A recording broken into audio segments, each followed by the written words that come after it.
Episode 3, Adam Anwar's podcast. How is everyone doing? I hope you're having a fantastic week. I hope you're having a great start to the year. And what's happening with you guys? What's going on? Anything interesting? Me personally, thanks for asking.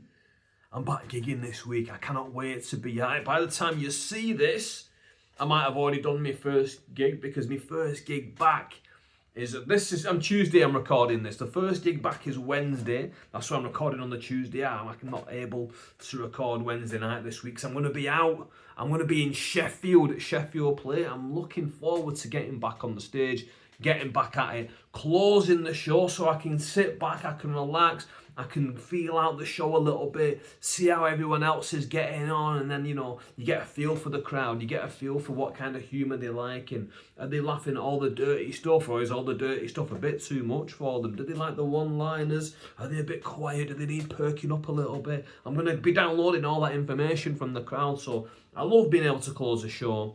It's the most comfortable position on the show, in my opinion. Unless it's high stakes. When it's like a really high stakes gig, you want to be in the middle, because that's your like no pressure environment. But closing, I just like that feel of like, okay, it's on you here. This is how we're ending the night. You've got to send the people home happy, and you got to go and put on a good performance. So I like that pressure, but at the same time, the expectation from the audience of, oh, this should be good. We've enjoyed the rest of the night. Hopefully they've enjoyed the rest of the night. So it's an interesting thing with stand-up.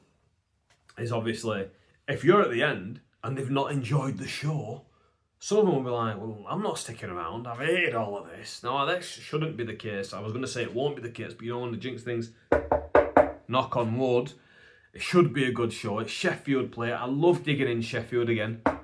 Touch wood. It's one of my favourite cities to perform in, because it's just the vibe of it's fantastic. Daniel Innes is hosting. I've been friends with Daniel for years now, so I love gigging for him, love gigging with him. So it'd be good to catch up with him beforehand. It's a comfortable vibe when you're gigging for someone that you're friends with. When you're gigging for someone who like you don't know, who like you're trying to impress, maybe because maybe they run like 100 gigs and like they run high paid gigs, and you think, oh no, I need to. This is my first time meeting them. I've got to impress you. Now, Dan runs a bunch of gigs, but we've got a good relationship now. So I don't feel as much pressure in that sense, but I like the pressure from the audience. When it's the end of the night, they're ready for it. They want to go home a little bit, but like, come, we're here to see the headliner. We want to see you, then we all want to go home. And you got to go, right, I'm going to get up there, make it worth you sitting around waiting for me, send you home happy. So that is tomorrow, Sheffield Plate. And then some of you might see this before the Thursday gig. Thursday, I'm hosting in Altrincham at Easy Barn. I've hosted there once before. I've closed the show once there before, so it's good. It's a good little audience there. A bunch of regulars. So even I've hosted there once before, so I'm gonna have to mix it up a little bit, because usually when you're hosting, it's a fresh audience. You can get to know the audience, but if you already know them, you're starting from a weird point. So you've got to kind of not overly get to know them again, because you can't just like, what's your name? And she's like, my name's Eileen, you saw me last week. I can't be doing that. But at the same time, I can't be like, oh, Eileen, how's the dog grooming going? And she's like, and everyone else who hasn't been there before, like a couple of members of the audience will look around and be like, well, catch us up a little bit. So it's a nice balance to strike there. And it's a tricky balance, actually, especially for me, quite a young comedian, in the sense I've only been doing it for about 7 years. I mean, only 7 years. It feels like a long time to outsiders, but it only feels like a short amount of time, because I don't MC a lot anymore. I need these practices. I need these hard yards to like really get me going and all that kind of stuff. So excited for these next few days. And then where are we next week? I'm a Thursday at Magic Bar in Llandudno. I'm going to be closing there. Excited to go to Llandudno. Excited to perform for the people of Wales out there. That should be an interesting one, to be honest with you, because I don't perform in Wales much, because it's a bit far away. It's not mega close, even though it's not mega far away, really. It's about an hour and a bit to Wales, but it's not close. It's not on my doorstep, so public transport to there is awful. I don't drive. I feel like I should drive. I need to get that done. That's something I need to sort out.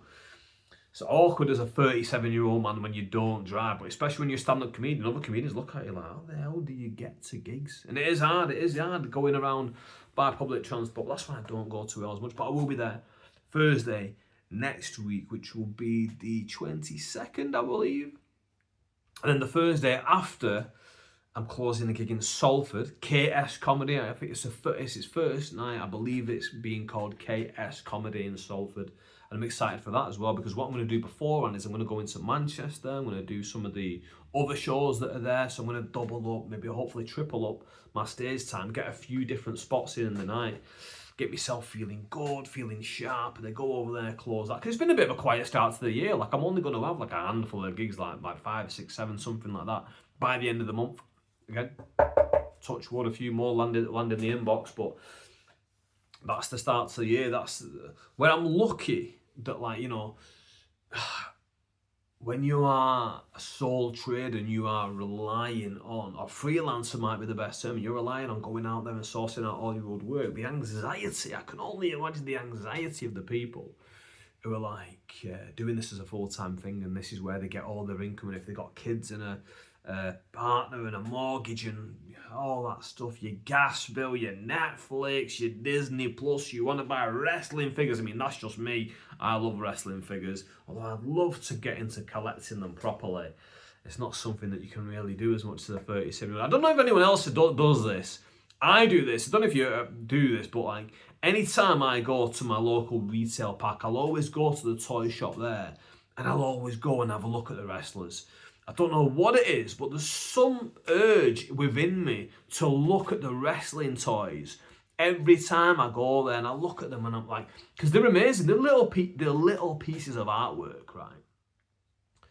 And when I was a kid, nothing, like no other toy compared to my wrestling figures. I love playing Super Nintendo. I love playing PlayStation 1, but you sit me down in a room with a box full of wrestling figures and a ring, and I am going to have the best time. I used to sit there playing with my figures. VHS would be on in the background playing Survivor Series 1992 or something like that. Mum would come upstairs and be like, Adam, do you want something to eat? I need to feed you. Anything you want to do next week for your 35th birthday? You know, these kind of things. You know, this is the environment we're talking about.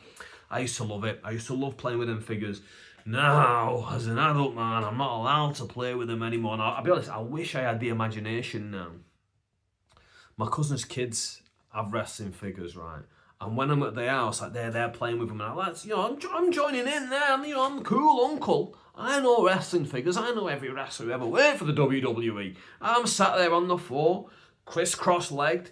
Let's have a go in the ring, lad. Come on, get to one side there. Let me do the steel cage and all that stuff. I'm there playing with the figures, and I'm like, in my head, I'm just like, I don't have the same imagination for it in the past. But when I was a kid, I used to love sitting there. Or I'd create all the storylines in my head. I'd be like, right, today's the first day of Monday Night Raw, start of January. Every time I sit down, they do the same thing. Today's the start of January, Monday Night Raw. We're building up towards the Royal Rumble. Then Royal Rumble, boom, 30 wrestling figures behind your back. You're there like that, reaching round. Boom, who is it? Oh my God, it's Bret Hart. Bret Hart would come down to the ring. Boom. Oh my God, who's going to be number 2? I'm behind your back again, pull it out. It's Lex Luger. Oh, or maybe be in the Wolfpack at that time, late 90s. They'd both get in the ring there, you'd be battling them out. Oh, what a time to be alive with the late 90s with your wrestling figures. Used to love that so much, but now as an adult I can't play. I don't have the imagination for it anymore. But what I like to do is I like to go, when I'm at the retail park, oh yeah, go on, let's see what the new figures are. And I go and I look at them. And one great thing that they do now that they didn't do when I was a kid, which wouldn't have bothered me as a kid to be honest, but now, this is why I love it even more, is I go and they're making the wrestlers from when I was a kid. So you'll see like really obscure figures. Like remember the wrestler, Rikishi Fatu? Rikishi Fatu, before he was Rikishi Fatu, he was, I think he was just called Fatu, and he was Make a Difference Fatu. And he had this like yellow kind of like leather jacket. It might have had green and red and blue patches on it. And he was only on TV as that character for like 6 months. When I was in the toy shop the other day, they had that figure, and I was like, wow, they've made a character from 1996 that only lasted for 6 months. That's a deep cut, that. I would have loved it as a kid to have all these, not just all the different characters, all the variations of the characters, because that's another thing you had to do as well. I didn't have Stone Cold Steve Austin, so I took a Ghostbuster toy and I used a Ghostbuster as Stone Cold Steve Austin. I had another Ghostbuster in the blue. That was The Rock. So Rock and Stone Cold was just two Ghostbusters going at it. That's the imagination I had as a kid, but like I said just now, I wish it was there. Oh, I wish that was there. Yeah, I get jealous sometimes. You know, you're going like, you're going through social media or whatever, and you see like a video and someone's like recreating the matches with the figures, and obviously it's just some like, I don't know, like 12-year-old boy or something, and I'm like, oh, like, imagine having all these figures when he was, because again, when I was a kid, there was just a ring. You had a steel cage ring, but we didn't have it as a kid. We didn't have the steel cage ring, but that's all you had, and you had to mentally figure out everything else, create it yourself, maybe get like a milk crate or whatever and use that as the steel cage. That you had to really have an imagination, whereas now, you go down there, they've got the war game set up, they've got money in the bank, this thing, that thing, I was saying the 90s is a great time to be alive. Can you imagine being a kid now? Would love to be a kid now, playing with all that stuff. But hey, you know, we grow up and we move on. Now my enjoyment is just going there, seeing the figures there on the shelf, and just being like, oh, if only. But yeah, this is 2026, guys. How's your 2026 start? It's not started well in my own town. Let's talk about that. There was a high-speed collision the other night, and bless them, 3 teenagers, boys, lost their lives. A taxi driver lost their lives. Now, this touches personally close to home, because I remember being a kid, and my dad was a taxi driver when I was a kid growing up, and my dad, bless him, he works like every hour that like God would send you. Like, he would work like 10, 12 hours a day, every day. And I remember on the weekends, growing up, in fact, even further back, I remember being a kid in about the mid-90s, and a taxi driver was murdered in Bolton. A taxi driver was murdered by the lads who got in his taxi, and we don't know if it was a set-up or whether like they planned on doing it, if it was racially motivated. We don't know, but I remember seeing that as a kid, and we did like a protest march all the way through Bolton, and I marched with my dad. Through the streets of Bolton as like a mid-90s, it must have been. So like I couldn't have been any more than 10, because I was definitely in primary school. And we walked through the streets, and I don't know if it's maybe his last route that he drove through. I don't know, but yeah, if you Google it, you'll probably be able to find that news article from the Bolton Evening News of the taxi driver being murdered. So then, when I was an older kid in my teenage years, I'd worry for me dad. I'd worry for him, especially on like Friday and Saturday nights. He'd go out, because obviously those are very busy times. A lot of people are drunk, they can't drive themselves, they need taxis, so he'd be out there Friday and Saturday night. First thing I'd do the next morning is open the window, make sure dad's car there, make sure dad has arrived home safely and fully alive. And you know, those were like, there's a lot of anxiety in those years around that, and you didn't know the word anxiety as a kid. You didn't really know what it was, but I would check that every single Saturday and Sunday morning. Just open the curtain after the Friday and Saturday night, his dad made it back. So when this poor bloke, obviously, these lads haven't done it intentionally, who've driven into him. It's believed that they were maybe not abiding to the highway code, let's just say, and. Yeah, bless him, this poor taxi driver from Blackburn, that's it, just in the blink of an eye, his kids would have just been like, oh, dad's gone out to work, that's it. You know, they're going to wake up the next morning to find out he's not made it back and that this has happened, and it's just an awful situation. I mean, awful for the kids as well. Think about the kids, like, only one of them was driving, you know, no matter what blame there is or whatever, no matter what was happening, or we can purely only speculate.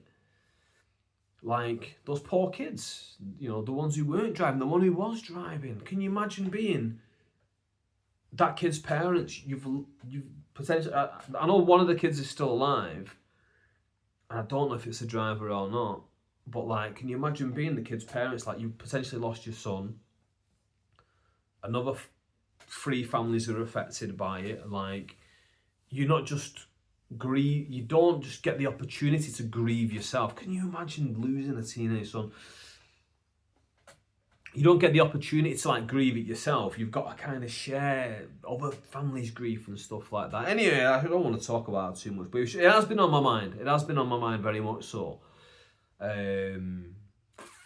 Yeah, just awful stuff for the families.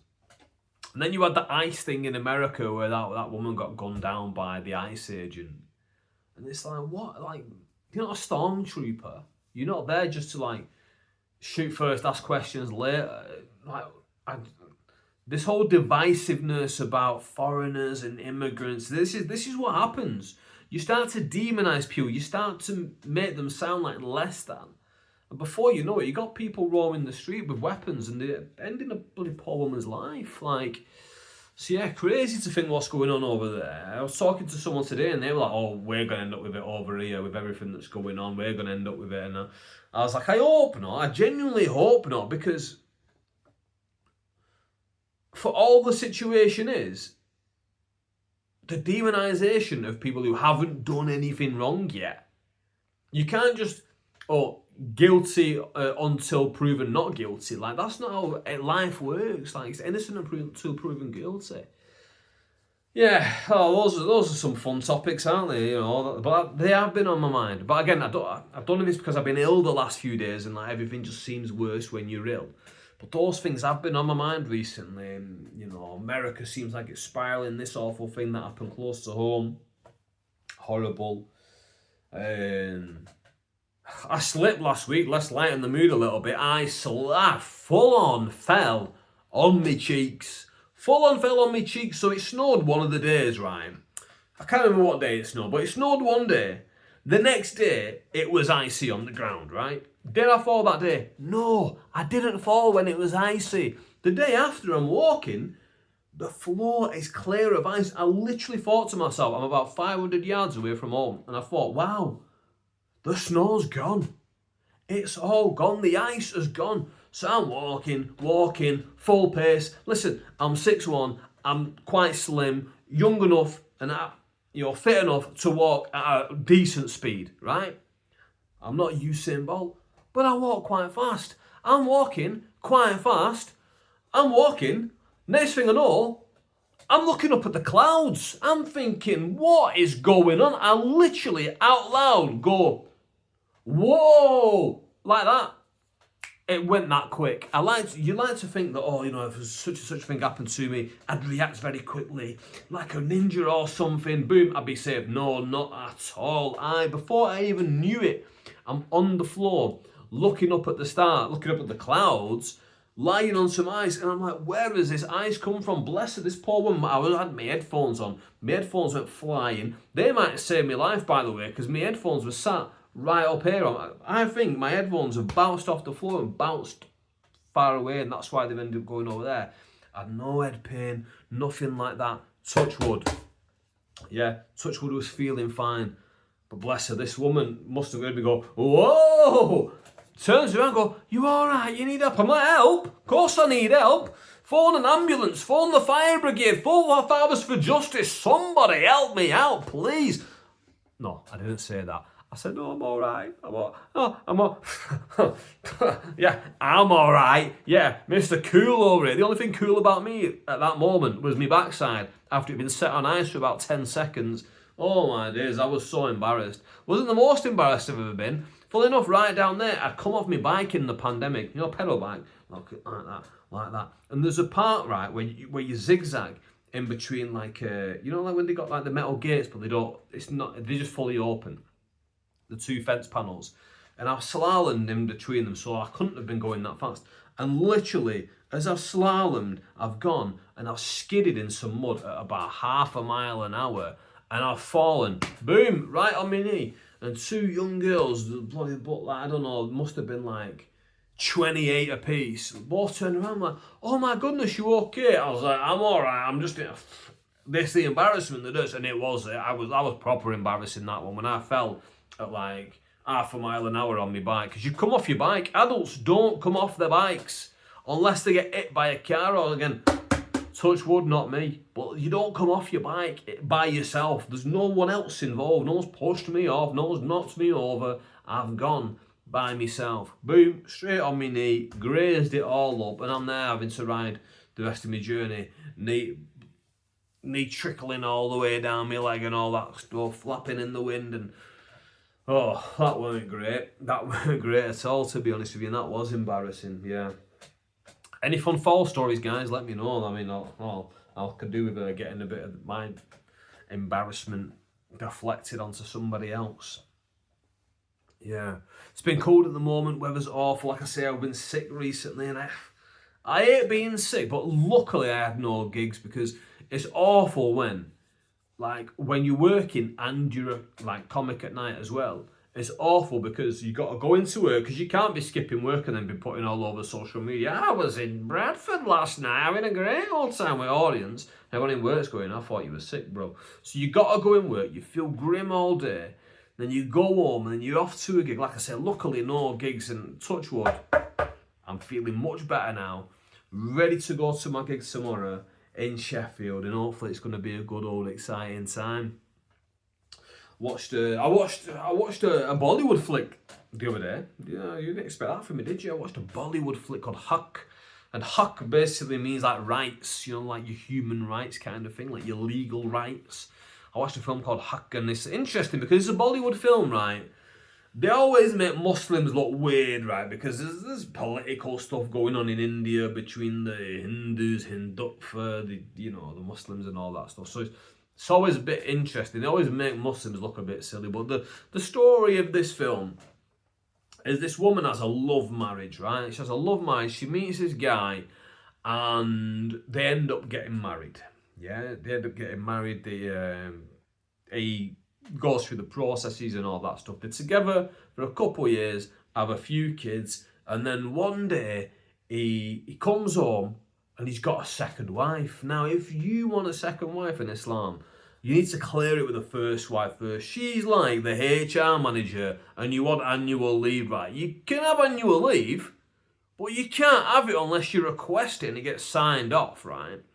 So he's not requested this second wife. He's just gone and had this second wife. And he comes back and he says to her, he goes, I got some news for you. I'm back from my trip. By the way, there's a woman in the car and she's my second wife. What a great news, bit of news for you. She can help you out around the house. She's like, I don't want help around my house. I don't want to share my house, and I definitely don't want to share my husband. I love you so much. And he's gone, come on, you know. Her life's been terrible. She's been getting, she's been awful. Domestic violence with her ex-husband, and he's passed now, so she needs someone to look after her. I want to give her a better life. Me and you can give her a better life. So she's begrudgingly gone, all right, okay, she can live with us in the spare room that's like outside. What do they call guest room? In the guest room, she can live in the guest room, right? So she's living in the guest room, and then I don't want to spoil it for you because I know everyone out there who's watching this is going to go and watch Huck at the moment. Which, to be fair, it was number 10 on the Netflix thing. It was number 10 on the Netflix top 10, and it was when I was ill, that first day when I was ill, and I thought, you know what? I don't want to do anything. I just want to sit and watch the telly. So I thought, if I put something on where it's got subtitles, then I can't go on my phone. I'm not going to be distracted. I'm not going to make my head bang even more by looking from one screen to another. I can just watch this and hopefully it'll put me to sleep. I watched the full thing. Now, Bollywood films are long as well. I watched the whole thing. Good movie, but you can't figure out when I was watching it, like, are they trying to make Muslims look stupid here? Is that what they're trying to do? I can't figure it out because it's not trying to make us look good. I'll tell you that for free. So that's an interesting thing. Now, I'm interested to see more Muslim films from Bollywood. Well, this is another thing. I've researched like the two main women, his two wives. Neither of them are Muslim. They're not Muslim. They're non-Muslim women pretending to be Muslims, being like, oh, isn't this a silly situation? Muslims have multiple wives. I'll be honest with you. It's not a Western norm, is it, having two wives? I don't think I'll have one. Also, what's that famous joke? Kid comes home to his dad and goes, Dad, I heard the word bigamy today in school, what does it mean? And the dad goes, well, son, it's when you got one wife too many. And the kid goes, oh, well, what's monogamy then? He goes, well, same thing, son. So, yeah, I don't think I'll be having two wives myself. Yeah. Yeah, I don't think so whatsoever. There's that other old joke, isn't there, where it's like a kid comes home from school, goes to dad and goes, Dad, I learned today in school that in some cultures, a man doesn't know his wife until he marries her. And the dad goes, yeah, son, that's every culture. Yeah, I don't know. I guess they're old sexist jokes, those, aren't they, technically? Yeah, maybe they are. I don't know. Interesting times at the moment. Interesting times. Cold, like I said before. I'm growing this beard out. What do you think of the beard? Do you like it? Do you think it suits me? I've had a lot of people say it suits me. Some people say they don't like it. I'm not too sure. The only thing with me is, it is itchy. It's itchy. I'm only planning on growing it out to probably after Eid. I might grow it all the way through Eid, and then once Eid's been, probably cut it off. Now, the main reason for growing it, I'll be completely honest, is because it's cold at the moment. But then I feel like I can't really shave it off during Ramadan. It would be a bit counterproductive that if I've grown it all that time and then just shave it then. So I'll probably grow it now all the way through. But what I might do is I might get the barber to shape it up a little bit, because I've booked it before by actually, you know, when you go on the online booking form and you're going to book an haircut. Now listen, I don't have many haircuts left back in me, to be honest with you. This stuff it's coming out. But I booked it by accident, 20 quid haircut, which comes with the beard trimmings and all that stuff. So what I might do is book it again proper. I didn't have a beard at the time, I just booked it by accident. And he goes to me, he just charged me the regular price when I got there. He went, oh, what are you playing at, you? Yeah, I'll give you a regular price, I've only done your hair. I don't know why you've done that. But I felt bad then, because I'd taken his time, because obviously beard takes longer. Anyway, what was I saying? Something about, yeah, I might get my barber to shape it up next time I go. But I don't understand what he would do. I don't understand how it works. But yeah, do you reckon it suits me or not? I just don't think it grows high enough, because like some blokes, they've got it up. I mean, some blokes have got it up to here, don't they? I got quite a patch of like skin here that don't grow. Obviously, I got this really small nose here. Can you see that? Really small, my nose, isn't it? Do you know when I was a kid, one thing? Oh, let me tell you this story. When I was a kid, Mum was cooking something, and I think she just left me with like a little pack of snacks, you know, like a little like a bag of KP nuts or whatever. And I've been eating them. So she's gone, all right, Adam, you keep eating. I'm gonna go in there. If you need me, I'm in the kitchen. So I'm like, yeah, chilling, whatever. 3, 4, 5 years old, don't remember the exact age. Anyway, I'm sat there in the living room, and this is me all over this, by the way. This is just stupid Adam all over. I'm sat there as a kid thinking, I wonder if these will fit up my nose. So obviously I've taken one and I've shoved it as far up my nose as it will go. As far up my nose as it will go. Now obviously, I know as an adult there's a hole back here, and I could probably shoved it all the way through and caused real damage to myself. Luckily I didn't do that. I just gone like that and plugged it in here. Right, not all the way down. I've plugged it in here. Dad's come home from work. Hi, Adam, as you do with a little kid. How you doing, my little son? He's playing with me, and I'm like, hey, whatever.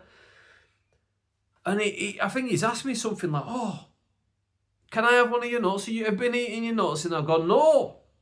I put it up my nose. And Dad's laughing. He's gone, oh, look at my son. He's a joker, isn't he? He's an absolute comedian in the making, my son. He's come up with a joke. I said, are you eating them? And he sarcastically said, no, Dad, I'm shoving them up my nose. Of course I'm eating. No, I was being serious. I'd shoved it up my nose. Bloody hell. Dad's blaming Mum, going, what are you playing at? You need to be looking after him. He's a 3-year-old. You can't be giving him stuff that fits up his nose. Going in the other room, he could have choked on this. Mum's going, oh, blooming heck. What have you done, Adam? Are you okay? And I'm happy as Larry. I'm buzzing. I've got a peanut up my nose. I want to put one up the other side. Let's go, guys. Come on. They're going, no, you can't do that. Anyway, they end up taking me to hospital. They have to get like a Hoover nozzle to hoover out the peanut out my nose. So maybe that's why my nostrils are so big and cashew nut shaped, because maybe I've been working them through the years, because psychologically I'm like, one day I'm going to shove a cashew nut up there and like really qualify go up in the nut steaks and we'll work our way up to Brazilians. Let's get a Brazil nut up there. Yeah, that was me as a kid. Not.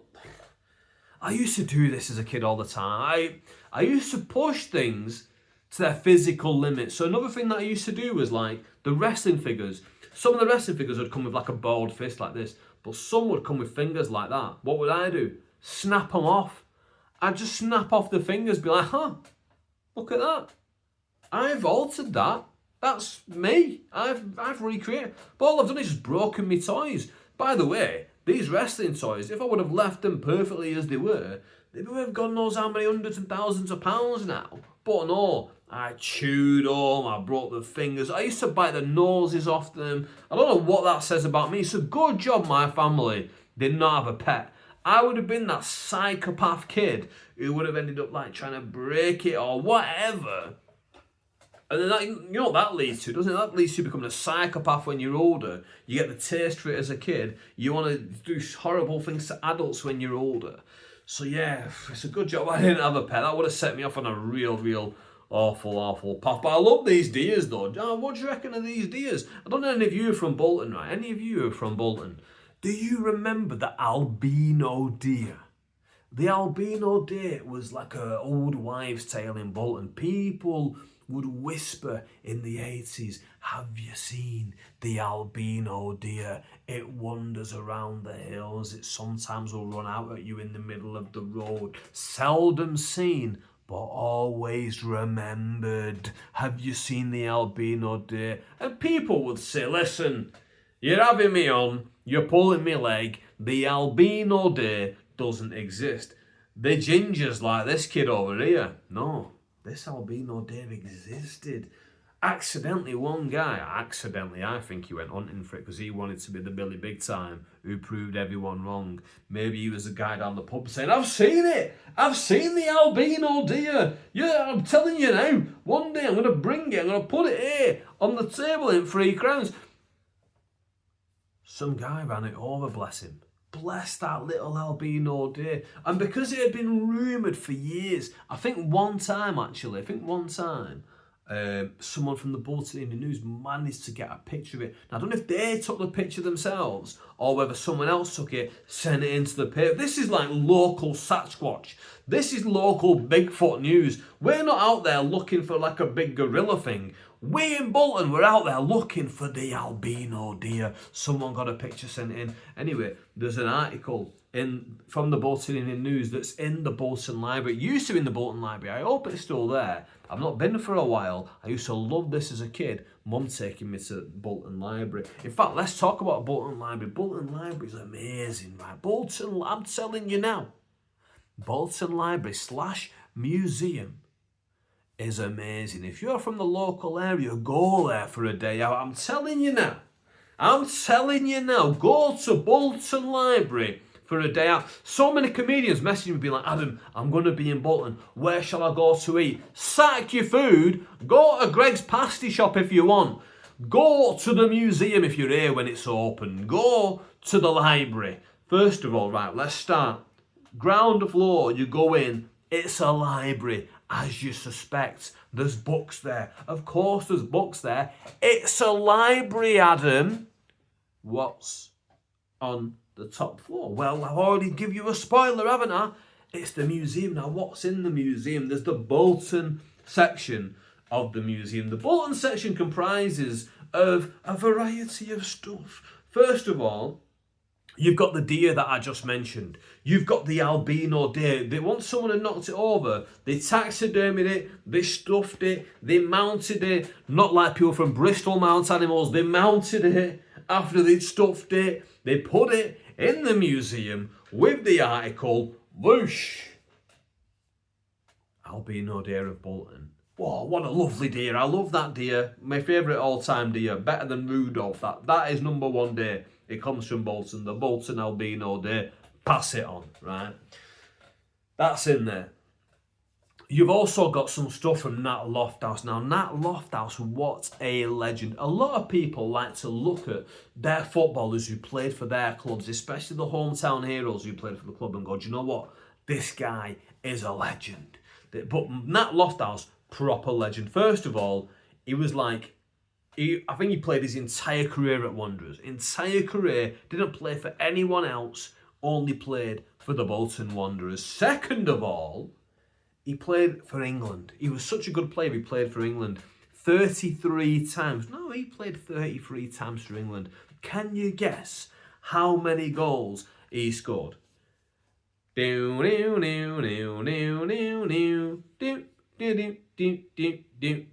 you got your guesses in the comment section. If not, pause the video, write your guess right now. The answer to the question, in 33 games, how many goals did Nat Lofthouse score for England? 30 goals! He scored 30 goals for England! What an achievement. 30 goals in 33 games. He scored a hat-trick away in Austria, so they called him the Lion of Vienna, because obviously England are the Three Lions. He's the Lion of Vienna. He went there, he conquered the Austrians. Boom! What a legend. So they got some of his stuff at the Bolton Library, right? They've got, I think, his cap for one of his caps when he played for England. I think he got Bolton to an FA Cup final, probably won it as well. They've got some stuff from that. They've got multiple things from that Lofthouse there. Boom, go see that. They got a lot of Bolton Wonder stuff as well. They got one of the turnstiles from the old stadium, Burnden Park on Manchester Road, which is now in Asda. How many football teams can you go to their old stadium and get a meal deal? That's the level we're talking at here. Bolton Wanderers for the people, right? Bolton Wanderers. They got that stuff there as well. They've also got stuff from like all the old, because Bolton's old Lancashire, right? Cotton mills, cotton that ruled the world back in the day. Obviously, there's some stuff we don't really want to talk about when it comes to the cotton stuff, and whether there's some good things that came with the cotton trade as well. They got a lot of that stuff in the Bolton Museum. So that's the Bolton section covered, right? They got so much other Bolton stuff. I don't want to spoil it for you. It's a great day out. Go to the Bolton Museum. Okay. What else do they have in there? Of course, they've got the Egyptian section, because what says Bolton if not the Egyptian section? Now, this is what makes me laugh about people from Bolton going, Africans coming to Bolton? Why have we ever had anything to do? Well, we've got bloody Egyptian stuff in our own museum, so chill out, will you? Go and see the mummy and go, wow, yeah, I remember seeing this since I was a kid. We've had Africans, we've had African legacies with this Egyptian section in the Bolton Museum for many, many years. Go and see it, check it out. It's lovely to see. There's some, you can see an actual mummified mummy in there as well. They don't know who it is. It's rumoured who it is on there, but we don't know who it is for sure. But that was amazing to me as a kid, going and being like, wow, this is a real live mummy. I mean, maybe, yeah, we should return it to Egypt, probably, but it's probably like such a low tier one. They're like, you know what, England, you can keep that one. British Museum, we want some of your stuff back. Bolton Museum, you're such a high quality museum, you can keep it. You keep the power of Egypt alive. So they got the Egyptian section there as well. They've now also got like an extended animal section, and I think they've got like old pottery and stuff there. They've got so much stuff there in the Bolton Museum. Oh, actually, they've got stuff about Bolton nightlife in the 90s. Now, this is something that, to me, I find endlessly fascinating. As a Muslim who was a child in the 90s, so one, I couldn't go out drinking because I was a child. Two, even if I was an adult, I wouldn't have gone out drinking because I'm a Muslim. However, I am obsessed with this drinking culture and nightlife culture that Bolton had in the 90s, because I do really think, because listen, I'm Mr. Bolton. Look at my social media. Who loves Bolton more than me? There's probably people out there, but no one is shouting them from the rooftops like me at the moment. And that's what I love to do. I love to shout Bolton from the rooftops. And I love our history. As you can see with the stuff in the Bolton Museum, which is fantastic. Go check it out once again.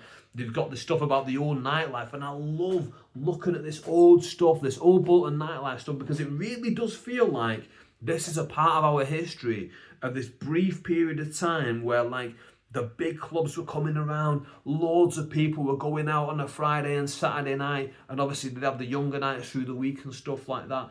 This is how people socialised back in the day. This is how we built communities back in the day. Is people would go out, they would see the same people over and over again. You start off, you see them for the first time, you start to see them 2 or 3 times. Before you know it, you've seen them about 10 times. You bump into them in a pizza shop, kebab shop on the way home. You're like, oh, what's your name, mate? I'm always seeing you about. Hiya, my name's Martin Davis. Oh, hiya, Martin Davis. My name's Adam Anwar. You become pals. All of a sudden now, you're out there on a night out. They're sat next to you at the bar. You're going, hiya, Martin, buddy, I've not seen you for weeks. You fancy a drink, lad? This is how community builds. So even though I'm not a drinker, I'm not one to demonise people for the things that they do, right? And I love it when there's positives you can bring out of stuff like this. And the way that the community was built through stuff like that, absolutely love it. So I'm obsessed, not obsessed, but like I'm really fascinated by this old-fashioned culture, this old culture that we had, this nightlife culture that Bolton had back in the day. And I find it really interesting. So there's things at the Bolton Library of like, a guy's given his like old tie or whatever, and like you've got a picture of inside the nightclub from like 1995 when like such a person was going singing there, and you, like little staff have written letters being like, oh my god, I had the best time of my life working at such a bar. I made some great friends, made some great memories. Da, da, da, da, da. You look at these things and you're looking at it going, this is a 23-year-old lad. Bless him, this guy now is probably like in his late 50s, and this is another part of it. As you look at it and it really like strikes you like how the passing of time is just so quick, because it feels like to me that the 90s were 10 minutes ago. I'll be honest with you, it feels like to me that the 90s weren't that long ago. I look at stuff like this, I look at someone who was in their prime in those years, and now they're older blokes and they look back at their youth with such reverence and they go, oh my god, this was great times. And I want that to live on. I want to at least us to tell those stories and let that be known going forward. And again, you wouldn't think it from a Muslim that I would love talking about and love hearing about those old stories so much, but I really do love that old Bolton nightlife, because it is something that's gone, because people don't go out as much as they do anymore. And I get it, I'm the exact same. Like even if I was a drinker, I wouldn't be going out as much, because let's be honest, if you woke up and you're a 23-year-old in the 90s and you got all your weekends to yourself, you're thinking, what am I going to do with myself? All I've got at home is 4 channels on the telly. I've got about 10 VHS tapes of films that I taped off the telly that I've seen about 100 times. I've got a Super Nintendo, but I'm 23. How many times can I play Super Mario Kart? Super Mario Kart. How many times can I do all these things? Shall I read a book? No, I'm going out on Friday night. I'm going to go see the lads who I've been mates with since I was a kid. We're all going to go out on the bed. We're all that. That's what you used to do in those days. Now you wake up and you go, well, okay, what should I do? I'll sit and watch Netflix for a bit. Before you know it, it's 5 o'clock, all the hours have gone, and you go, wow, I should probably eat something now. Should I go out and go have a meal? No, I'll just order a Deliveroo. I'll get food brought to me. Everything we do, we just do it from home. And guess what? You don't want Netflix. Boom, you got a PS5 there with about 150 million games on it. You got YouTube with everything on it. You've got Spotify with all the songs ever been. You might have 150 DVDs from back in the day when you used to buy those. There's so many reasons to stay home. Even meeting a partner nowadays, that would be the reason why a lot of people would go out, meet a partner, maybe a long-term one, maybe a partner for 15 minutes in the box. Whatever they wanted to do, people could go out and do that, right? Nowadays, they just get on the apps. Yes, no, yes, no, yes, no. We're losing this human interaction. So I love anything from those old days that I saw the older people, like 5-6 years older than me, doing, and I go, wow, that really was a part of our culture back in the day. And it was integral, it was central to a lot of our culture, that stuff, back in the day. Sunday League football, massive for our culture back in the day. As a young lad, again, waking up Sunday morning, you've been out all weekend with the lads. What do you do on Sunday? Do you now want to sit at home and do all that stuff? No, you don't. You want to go and join your local pub's football team, and you want to play against a pub down the road. And yeah, you're all lads from school against another bunch of lads from school, and you can kick 10 lumps out of each other. By the end of it, you're all shaking hands, going to the same pub again. All this stuff was central. No one plays Sunday League anymore. The Sunday League numbers have dropped way down. I used to go on my local playing fields. There'd be 8 games happening at the same time. Now, there's you might be lucky to see 2 all day. It just doesn't happen on that same level anymore. As a youth culture, we've really lost that, and I feel like older culture goes because of it, because you don't have those strong connections as you do with the young people. I'll be honest, my strongest connections that I've got with people, the lads that I was friends with since I was a kid, Alan, David, Gary, Richard, Ben, Stuart, these boys, Aaron, These boys who I've been friends with since I was a kid, these are the ones who I've got those strong relationships with now. On top of that, it's the lads who I played hockey with at uni. Thomas, Ryan, all those boys. These are the ones I lived with as well. Those are the ones who I've got those strong relationships with. And what have we got in common? We used to socialise heavily with each other back in the day when we were younger. Like I say now, if we were younger and we were all just going to sit at home by ourselves, that we wouldn't have those strong relationships. And people talk about like loneliness and male loneliness epidemic. I get it. That's probably why. Because you sit in your bedroom too much and you can't go out. And even if you did go out, no one's out there. No one's there because guess why? All the other people who would have been out in the old days, they're all at home as well. Anyway, go to the Bolton Museum is what I'm saying. I got off on a tangent there. But yeah, I really do. I strongly feel that way. I do strongly feel that we've lost a lot of things in these cultures. Now, hopefully, I'm hoping that the next generation, my children's generation, will look at social media, will look at these things and be like, oh, that's boring stuff that mum and dad did. I'm not going to get on social. I'm going to get out the house and meet people. I hope that that's what the next generation do, to be honest with you. I really do. But oh my goodness me, I've not talked about the last bit from the Bolton Museum/library, because what is on, I've covered ground floor, I've covered top floor. What is on the basement floor? It's the aquarium. Oh my goodness me. As a kid, going, I've scratched that. As an adult, going looking at those fishes in the aquarium. Don't get me wrong. It's not a massive aquarium. It's not Sea Life Centre. It's not the Deep In Hole. Flashback to episode 1. It's none of those.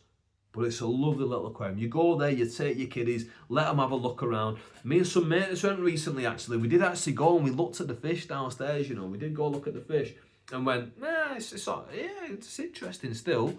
But then you want to let the kids all go, look, so we left, you know. It was during the day. During like work hours and school hours, so kids were all in school, but then there were some parents with like little like 3-year-olds and that. So you wanted to be like, you know what, you all have this, and we don't want to be like, you know, crowding around and, you know, swearing and all that kind of horrible stuff that you don't want around a young child. So let them all do that. But yeah, Bolton Library, I'm telling you now, go check it out. What a day out! It might only last you an hour or so, but go and check it out. The fishes on the ground floor, on the basement floor, on the top floor, the museum itself. And if you want to read a book, if you can read and you're from Bolton, my congratulations. Go there and check it out. Go to Bolton Library, I'm telling you now. Because people like to talk down on Bolton, right? Listen, as a comedian, I go to town, as you know from my last 2 videos, where I documented every single place I gigged in 2025. You know I'm all over the UK, all the town. And people always like talk down on Bolton because it's a hole, it's this, it's that. Listen, Bolton's nice. Bolton's got a lot to you know, be proud of and a lot to go, do you know what, this is awesome, this from Bolton. Let's talk about it more, let's experience it more. Because the thing is, if you go to these places more, they'll get more funding as well. The more funding that they get, they'll make it even better. But if you just look at it and go, Bolton's horrible, no, well, it's gonna stay as it is. So if you think it's horrible now, it's not going to get any better. If you pump all your funding elsewhere, if you leave town because you go, it's not the same as it was anymore, too many dark coloured faces nowadays. If you move out, guess who's going to move in? Those people you don't like, and the town's going to become more the way that you don't like. But if you and everyone that you know stayed in Bolton, they stay as close to how you remember it, and you can make it better together. And I think every skin colour is beautiful, to be honest with you. And I think everyone is welcome. Personally, everyone, obviously not criminals. But this is the thing, is when you start talking about people with different skin colours, people goes, what about the criminals? We've got criminals every skin colour. Let's not talk about the criminals straight away. Innocent until proven guilty. Remember that from before. Anyway, I don't know how I got talking about the Bolton Museum, but I love it. As you can tell, I got on a long tangent then, but I love the Bolton Museum. Big it up big time. Bolton Museum, Bolton Library, Bolton Aquarium, all in one. Now, let's talk about something. Royal Rumble's coming up soon, guys. I told you before, I'm a wrestling fan. The Royal Rumble's coming up soon. I'm excited for that. Manchester United. They're in an awful state, aren't they? Manchester United need to hire Gareth Southgate, let me tell you. You might not be into football, but you know Gareth Southgate and you know Manchester United because football's coming home again. I got an awful singing voice right now. I mean, it's usually beautiful. It's usually beautiful, my singing voice, but it's rubbish right now. Manchester United needs to hire Gareth Southgate. Now, Manchester United are a broken car at the moment. So what happens when you've got a broken car? You take it to the mechanic. That's what you do. You take it to a mechanic who can fix it. Now, what a lot of Man United fans do is they look at their broken car, which they've spent all this money on, by the way, so they can't scrap it because it's got a lot of working parts that aren't working together. They look at it and go, let's scrap it. Let's buy a Ferrari. Well, no, you can't just do that when you got a broken car. Football teams are broken cars. You can't scrap it and get rid of everything and get everything in fresh. You can't. It's just not how it works. You look at it and go, right, what bits of this car are salvageable and what bits need fixing? Now, Man United, their biggest problem is, one, defensively. I'm not a Man United fan, by the way, but this is what they should do. Man United defensively shambles. They concede far too many goals. They need someone to strengthen them up defensively. On top of that, the other big thing is they buy in all these players who, when they sign them individually, you look at them and go, that's a great signing, that's a great signing, that's a great signing. And as soon as they get on the pitch, they're performing consistently. They don't perform at the level that you expected. And you go, this is a rubbish player. Why did they sign him? No, they signed a good player. They don't spend all this money on rubbish players. They spend money on great players, and that great player turns up and he doesn't play well. Why? Probably an ego problem. You've had this problem for the England football team for years. Too many big egos, and Southgate himself, people said he was too defensive. So, perfect for Man United. He will sort them out defensively, and he will fix the ego problem. He will get them all working on the same page, which is the problem that the England football team had for years. They had Lampard, Gerrard, Scholes. These guys have been retired about a decade apiece each, and people still want to talk about who was best. This guy was best. This guy, the one from the team that I like, was the best. No one cares. They played together. They weren't up to scratch together. None of them are on that level. Zidane beats them all. He could do it no matter what the team he played for. N'Golo Conte, better than them all. No matter what team he went to, he made things work, right? So, let's get someone, Man United, they need to get someone who's going to do all those things, get Gareth Southgate, and that's who they need to get. I don't know why I'm talking about football. A lot of you probably aren't interested in football, but that's the breakdown. That's what they should do. Don't listen to me. I'm a comedian. I'm not an expert. They would work. Anyway, that's them sorted. Royal Rumble's coming up soon. I'm going to talk about that more though in the maybe next episode, because I love wrestling. I'm not going to talk about it like to the level of Bolton Museum though, because that's a different level of thing. But yeah, I think we should wrap it up there. I think we've had a good podcast, haven't we? I've enjoyed myself. I hope you've enjoyed yourself. If you have enjoyed this, tell a friend. Tell a friend to watch it. Maybe your friend already knows who I am. You go, hey, have you seen Adam Anwar's podcast?